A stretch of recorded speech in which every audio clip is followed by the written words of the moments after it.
States to do something because we obey our Constitution and our interests and our rights. But I think you've heard President Morsi's comments about Zionists and Israelis being bloodsuckers and descendants of apes and pigs. Do you think it's wise to send them F-16s and Abrams tanks? I think those comments are reprehensible, and those comments set back the possibilities of working towards mutual issues of mutual interest. They are degrading comments.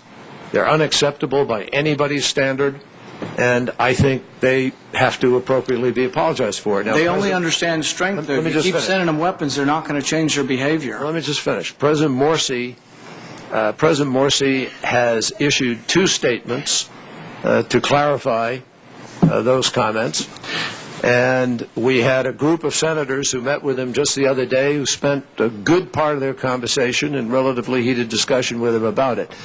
But not everything, this is always the complication in dealings in the international sector.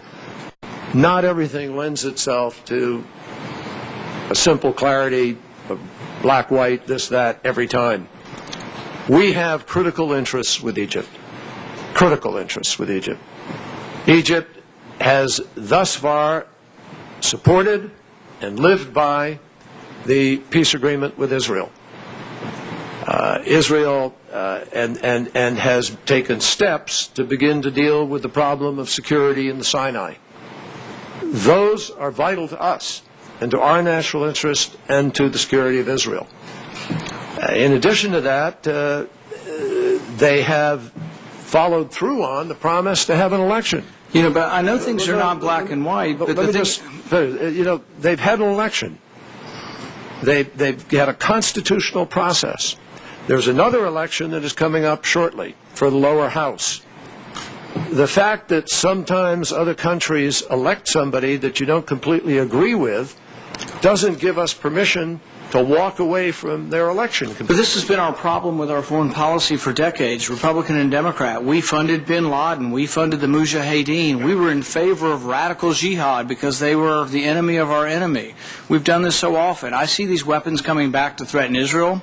I see support for Syrian rebels coming back to threaten Israel as well. I see problems with this. As you know, Senator, in any of the arms sales that the United States has ever engaged in that part of the world, there is always a measure, a test, which is applied with respect to a qualitative difference in any of those weapons with respect to Israel's defense and security.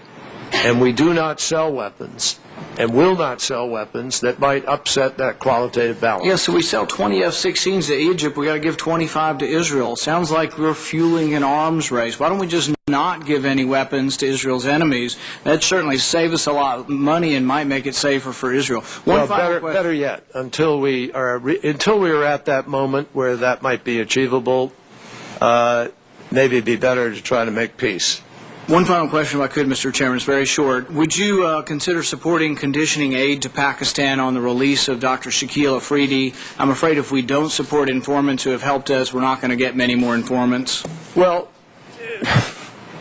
let me speak to that. First of all, I have talked directly to President Zardari and I have talked directly to General Kayani about Dr. Afridi.